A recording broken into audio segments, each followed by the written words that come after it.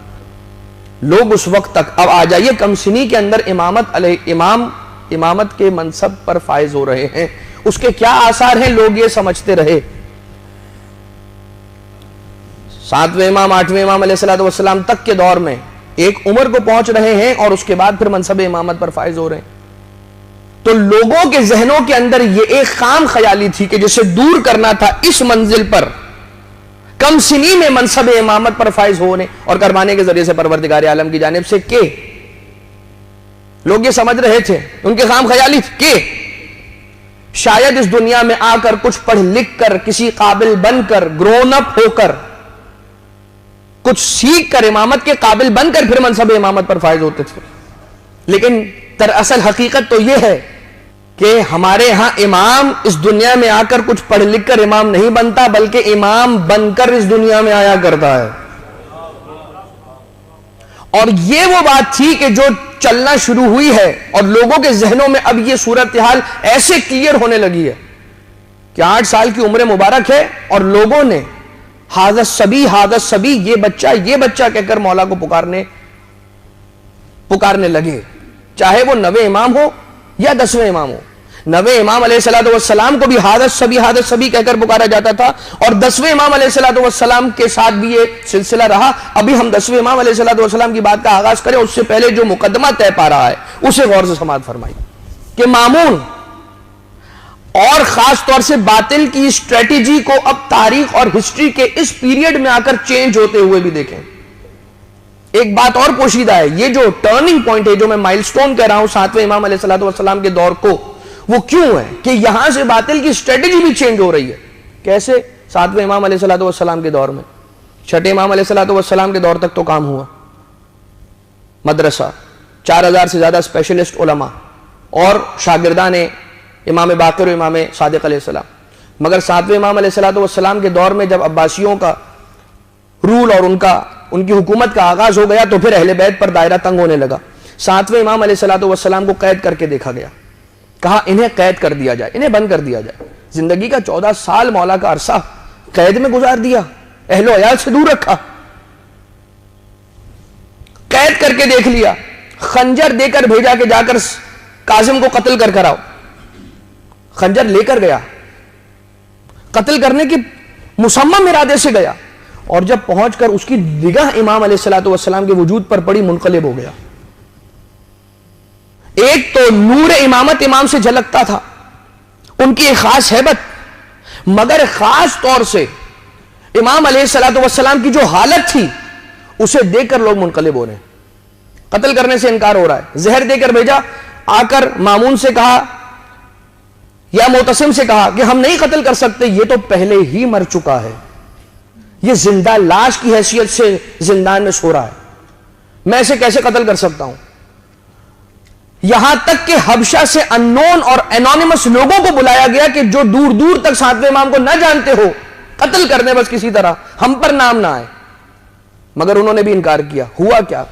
قید کر کے دیکھا، کوئی سلسلہ، کوئی کامیابی حاصل نہ ہوئی۔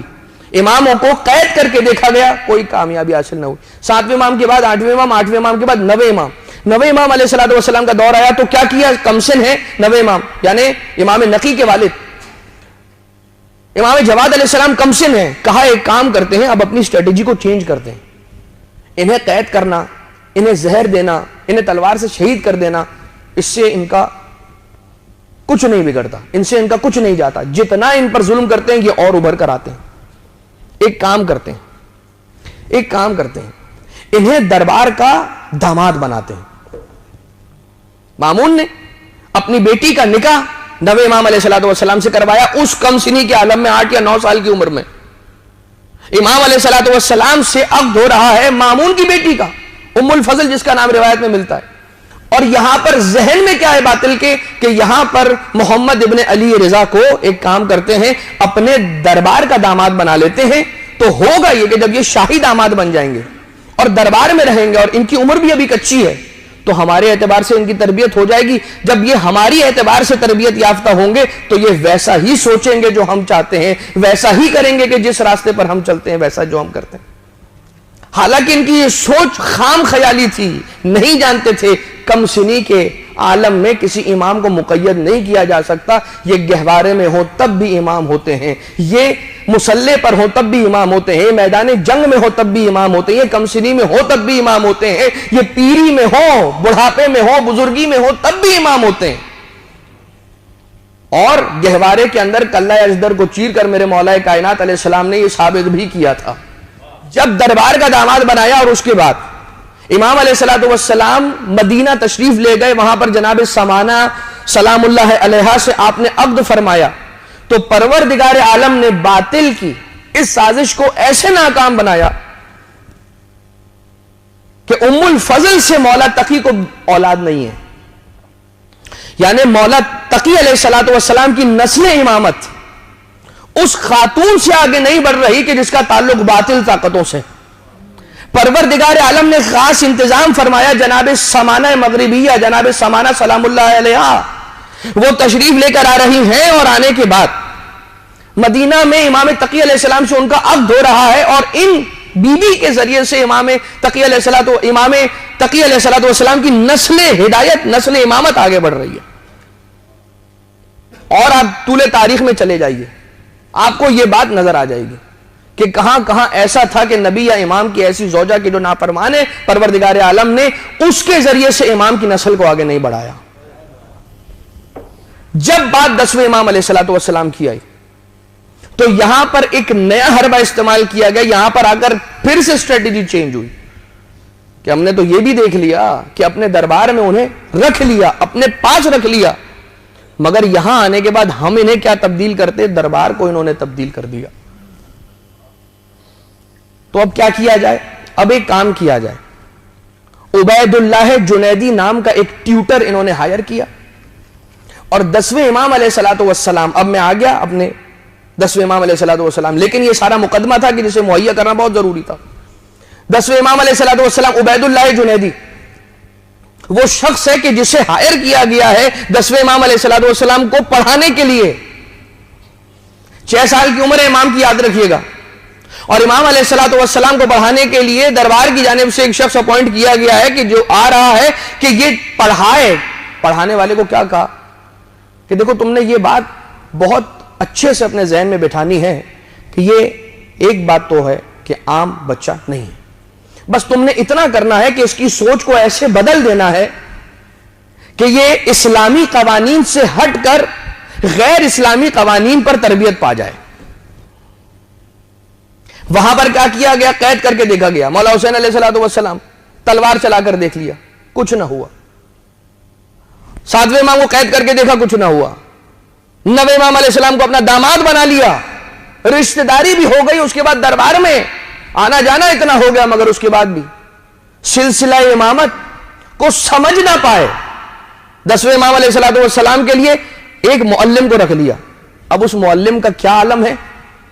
حاضر سبی کی بات تو ہے جو آپ کی خدمت میں بھی کچھ دیر پہلے عرض کی کہ حاضر سبی کہا جاتا تھا, اور ایک شخص آیا اور ایک دن عبید اللہ جنیدی کے جو متوکل کی جانب سے معین ہے 10ویں امام علیہ السلام کو نعوذ باللہ من ذالک پڑھانے کے لیے, جن کے دادا جبریل کے استاد ہوں, انہیں کوئی کیا آ کر پڑھائے گا, سکھائے گا, کہ جن کے سینے میں کائنات کا ہر علم پوشیدہ ہے. پروردگار عالم نے جس سینے کے اندر علم مخزن علم قرار دیا ہے,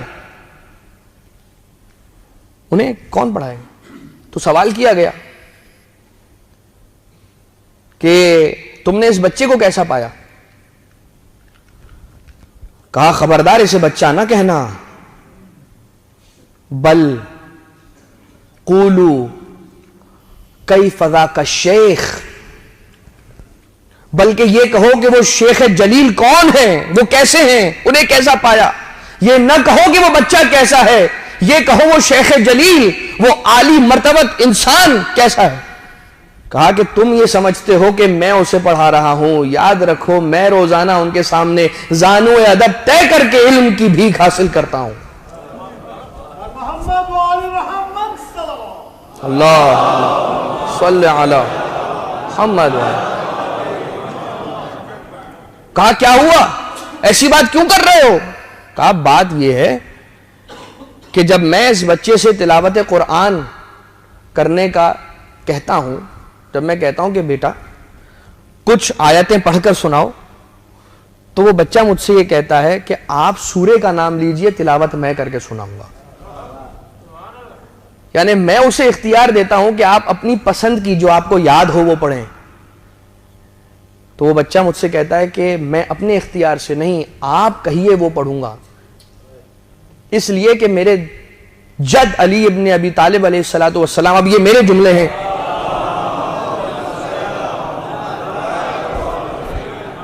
کہ یہ اس علی کا علی پوتا ہے کہ جب ولادت ہوئی ہے رسول کی آغوش میں آئے ہیں, رسول نے کہا یا علی کچھ سناؤ, تو مولا کائنات اس عالم فخر عیسوی کے اندر یہ بیان کرتے ہیں یا رسول اللہ کیا کہتے ہیں, کیا سناؤ؟ توریت کہے تورات سناؤ, انجیل کہے انجیل سناؤ, زبور کہے زبور سناؤ. قرآن کی ابھی تک ایک آیت نازل نہیں ہوئی ہے, حکم فرمائیے لوح محفوظ سے تلاوت کر کے قرآن کی آیتیں سناؤ.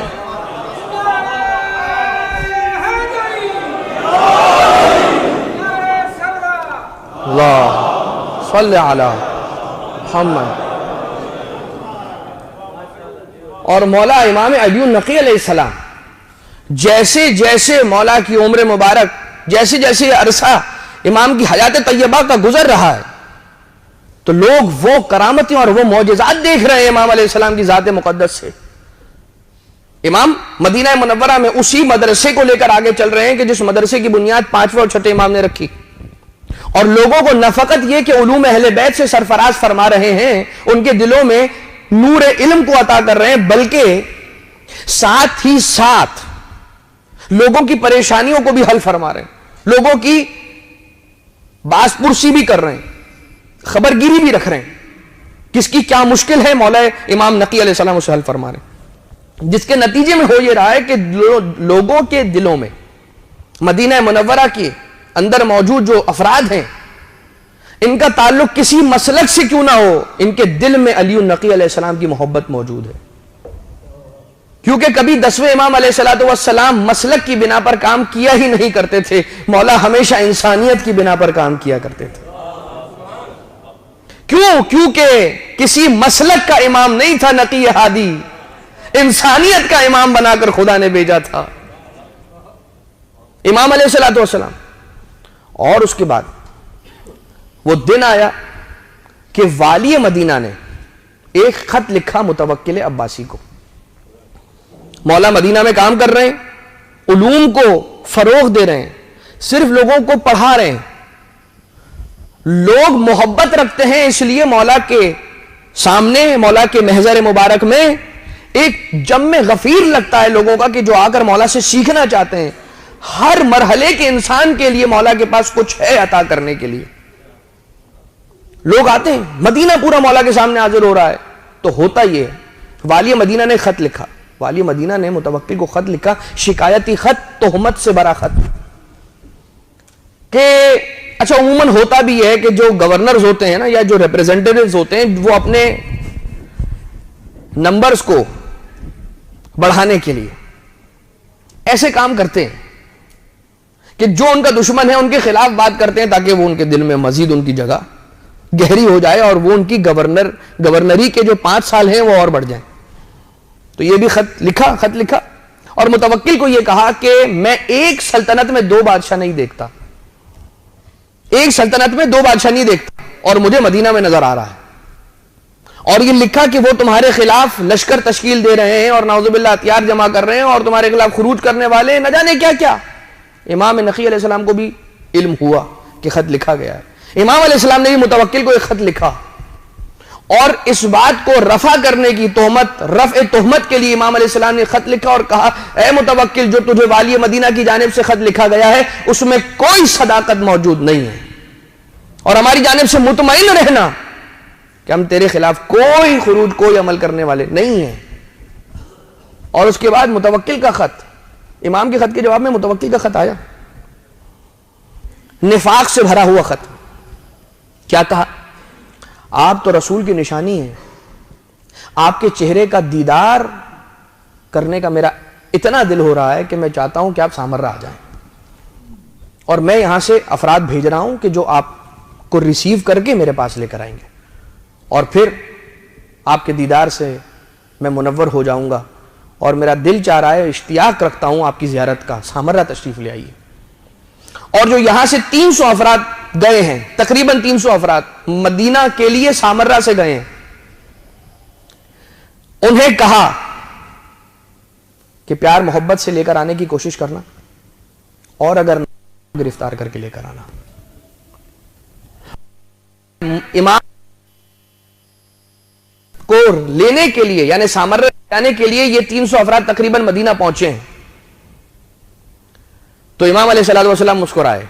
امام نے کہا، بعض روایت میں ملتا ہے کہ 3 دن کی مہلت، بعض روایت میں مختلف انداز سے ملتا ہے، لیکن امام نے خاص وقت مانگا تاکہ سامان سفر کو مہیا کیا جائے۔ سامان سفر خود بھی مہیا کیا اور لوگوں سے بھی کہا۔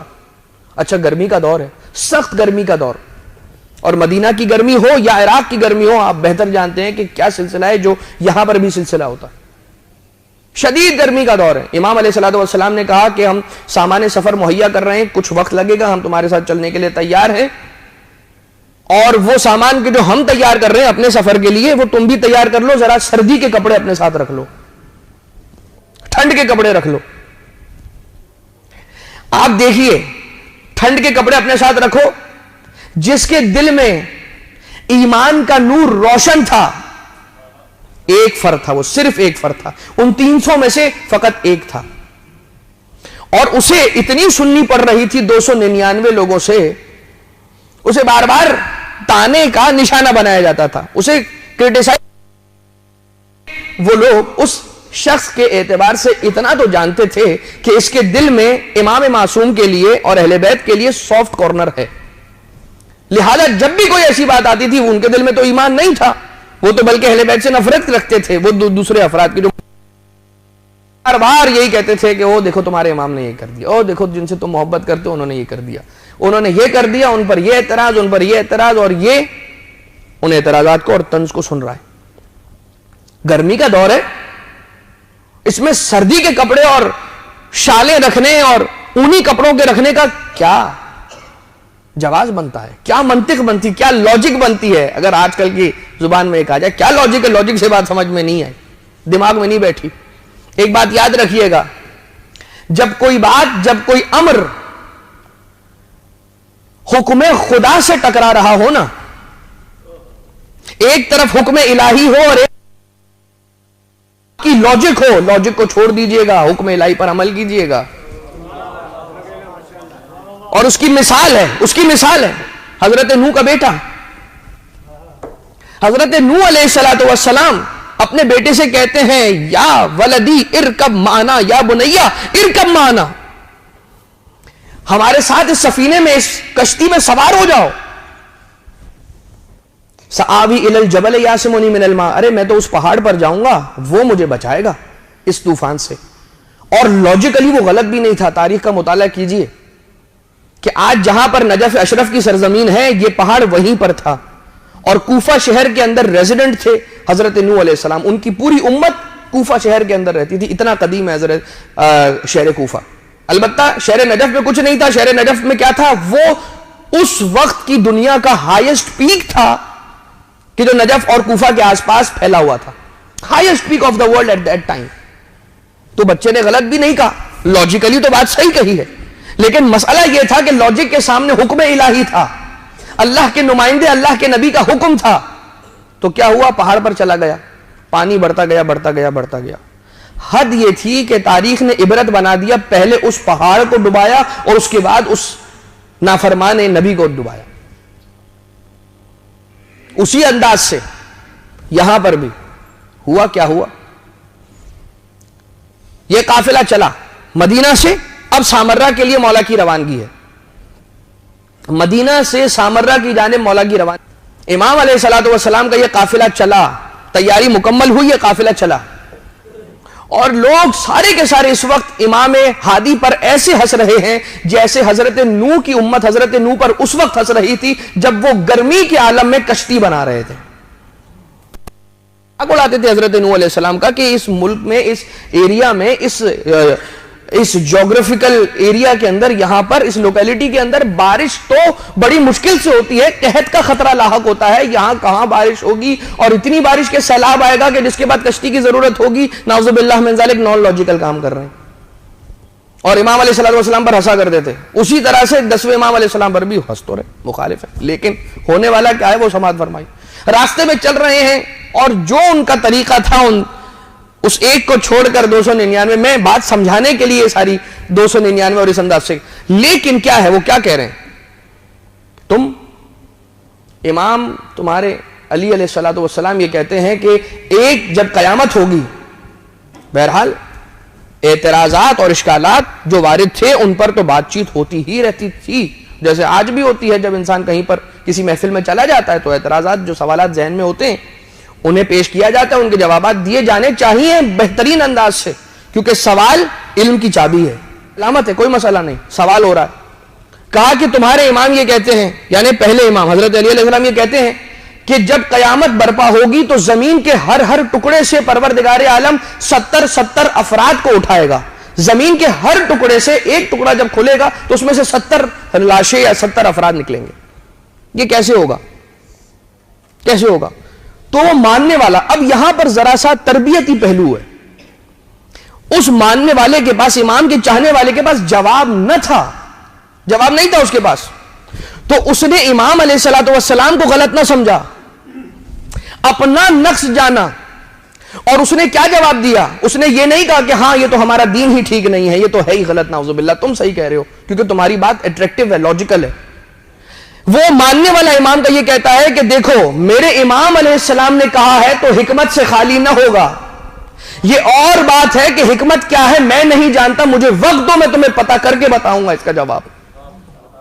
جب میرے مولا علی ابن ابی طالب صدیق اکبر اور فاروق المبین نے یہ کہا ہے تو جو کہا ہے وہی ہوگا، کیونکہ رسول نے فرمایا الحق مع علی وعلی علی مع الحق والحق مع علی.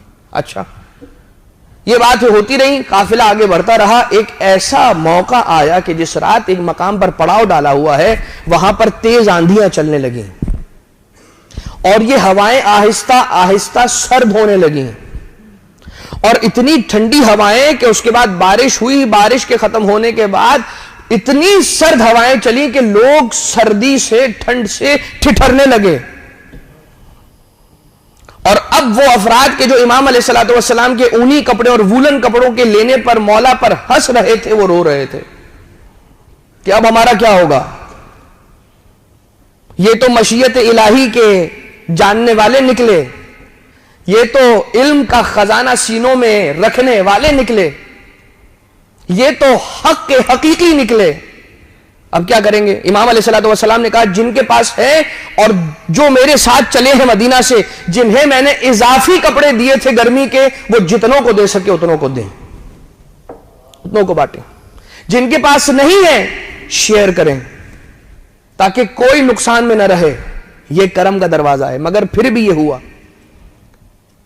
کہ 100 کے قریب افراد زندگی کے ساتھ لڑ نہ سکے اور وہیں پر وہ اس دنیا سے رخصت ہوئے. امام سے پوچھا گیا کہ انہیں دفنانا ہے، اتنے سارے افراد کیسے دفنایا جائے؟ وقت کم ہے اور 100 افراد کو دفنانے میں کتنا وقت چاہیے، کتنی زمین چاہیے، کیا کیا جائے؟ امام علیہ السلام نے کہا ایک بڑا سا گڑھا بناؤ اور یہ سارے کے سارے اس گڑھے کے اندر دفنا دو. تو جس نے ایک زمین کے ٹکڑے سے 70 افراد کے مبعوث کیے جانے پر اعتراض کیا تھا اسے بھی جواب مل گیا، اور ایک گڑھے کو تیار کیا گیا اور اسی کے اندر تقریباً وہ 100 افراد انہیں وہاں پر دفنا دیا گیا. کہا کہ تم نے بالکل صحیح کہا تھا اور تمہارے مولا نے بھی بالکل صحیح کہا تھا. اور یہ بات اس انداز سے آگے بڑھی کہ مولا پھر سامرہ پہنچے ہیں، اور سامرہ پہنچنے کے بعد جو امام نے تقریباً اپنی زندگی کا آدھا حصہ، تقریباً 20 یا 21 سال مولا نے مدینہ میں گزارے ہیں، اور 19 یا 20 سال امام ہادی علیہ السلام نے شہر سامرہ میں گزارے. رات جو ولادت ہے 10ویں امام کی، امام علیہ السلام کی ولادت کی مبارکباد پیش کرتے ہیں